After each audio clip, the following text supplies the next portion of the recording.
नमस्कार दोस्तों, हमारे राजस्थान सुपरफास्ट न्यूज चैनल में आप सभी का स्वागत है। राजस्थान की हर बड़ी खबर को सबसे पहले देखने के लिए हमारे चैनल को सब्सक्राइब कर लें, साथ ही साथ बेल आइकन दबा लें, जिससे आपको हर खबर सबसे पहले मिल सके। राजस्थान में शिक्षक पात्रता परीक्षा यानी रीट एग्जाम 2021 गहलोत सरकार की परीक्षा बन गई है। 25 सितंबर को होने वाली इस परीक्षा में 26 लाख छात्र बैठेंगे। रेलवे परीक्षार्थियों को लाने ले जाने के लिए 9 एग्जाम स्पेशल ट्रेन चला रहा है। तो राजस्थान सरकार ने लाने जाने के लिए बसों के साथ मुफ्त खाने का भी इंतजाम करने जा रही है। नकल पर रोकथाम के लिए भारी भरकम बंदोबस्त किए जा रहे हैं। ड्रोन कैमरों से इस परीक्षा केंद्रों पर निगरानी होगी। परीक्षार्थियों को मास्क पहनकर जाने की भी इजाजत नहीं है। राजस्थान में 26 सितंबर का दिन काफी अहम होने वाला है।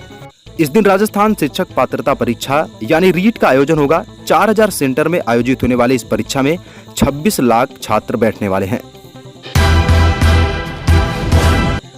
राजस्थान के डूंगरपुर जिले के धम्बोली पुलिस ने सब इंस्पेक्टर भर्ती परीक्षा व रीट परीक्षा सहित अन्य प्रतियोगी परीक्षा में लाखों रुपए लेकर फर्जी अभ्यर्थी बैठाने के काले कारनामे का उजागर किया है। मामले में धम्बोला पुलिस ने पीट कस्बे से एक सरकारी शिक्षक को गिरफ्तार किया है। शिक्षक के पास से 12 लाख से अधिक नकदी व प्रतियोगी परीक्षा से जुड़े दस्तावेज जब्त किए गए हैं। सीमलवाड़ा डिप्टी रामेश्वर लाल चौहान ने मामले की पुष्टि की है। आरोपी के प्रतियोगी परीक्षाओं में डमी अभ्यर्थी बैठाने के गिरोह से जुड़े होने की आशंका है। राजस्थान में भले ही विधानसभा चुनाव 2 साल बाद हो, लेकिन बीजेपी ने कुंभलगढ़ चिंतन शिविर में तैयारियां शुरू कर दी हैं। बीजेपी ने तय किया है कि इस बार के विधानसभा चुनाव में गुजरात मॉडल पर चुनाव मैदान में उतरेगी। गुजरात मॉडल के आधार पर हर बूथ स्तर तक चुनाव से पहले ही 20 वोटर पर एक कार्यकर्ता की ड्यूटी लगाई जाएगी। हर बूथ पर पन्ना प्रमुख और हाफ पन्ना प्रमुख अप्रैल तक नियुक्त करने का टारगेट दिया गया है।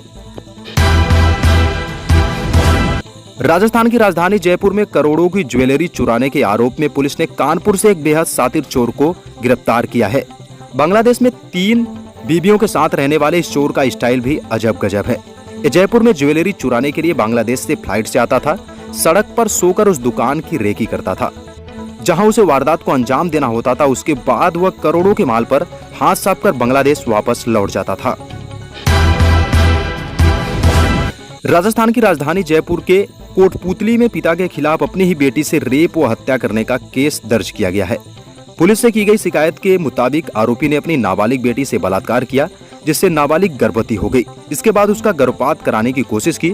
इसके लिए जबरन उसे दवाइयां पिलाने का प्रयास करता रहा। बताया जा रहा है कि जब गर्भपात नहीं हुआ तो आरोपी ने अपनी बेटी का गला दबाकर हत्या कर दी है। आरोपी की पत्नी ने मामले में पुलिस थाने में अपराध दर्ज कराया है। भारत में युद्ध स्तर पर कोरोना का टीकाकरण अभियान जारी है। टीकाकरण को लेकर वैज्ञानिक और औद्योगिक अनुसंधान परिषद के महानिदेशक डॉक्टर शेखर सी मांडे ने कहा कि हम देश की एक बड़ी आबादी को पहली और दूसरी खुराक का टीका लगवाने में सफल रहे हैं। वैक्सीन बीमारी को काफी हद तक रोकती है। इससे कोरोना की गंभीरता भी कम होती है। इसके साथ ही उन्होंने कहा कि कोरोना की तीसरी लहर आने पर इसकी तीव्रता कम और दूसरी लहर से काफी कम होगी। केंद्रीय गृह राज्य मंत्री अजय कुमार मिश्र ने कहा है कि आतंकवादियों का कोई भी प्रयास सफल नहीं होने देंगे, क्योंकि देश सुरक्षित हाथों में है। ANI से बात करते हुए केंद्रीय मंत्री ने कहा कि हमारा पड़ोसी देश अपनी खुफिया एजेंसी के माध्यम से बहुत लंबे समय से लगातार हमारे देश में अस्थिरता फैलाने की कोशिश कर रहा है। हमने उनके हर प्रयास को विफल कर दिया है। अभी इस तरह के मॉड्यूल से जुड़े कुछ आतंकवादी हैं, गिरफ्तार किया गया है।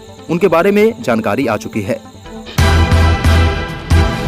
प्रधानमंत्री नरेंद्र मोदी अमेरिका की यात्रा पर हैं। मौजूदा समय में भारत विकासशील देशों की प्रखर आवाज बन चुका है। सुरक्षा परिषद ने सदस्य भी भारत की बातों को न केवल गंभीरता से लेते हैं, बल्कि उसके अनुपालन का प्रयास भी करते हैं। जलवायु परिवर्तन, सबको सस्ती वैक्सीन की उपलब्धता, गरीबी उन्मूलन समेत महिला सशक्तिकरण और आतंकवाद जैसे तमाम मुद्दों पर भारत की राय काफी प्रशंसनीय रही। अमेरिका के इसी दौरे में क्वाड देशों के नेताओं की मुलाकात भी सुनिश्चित है।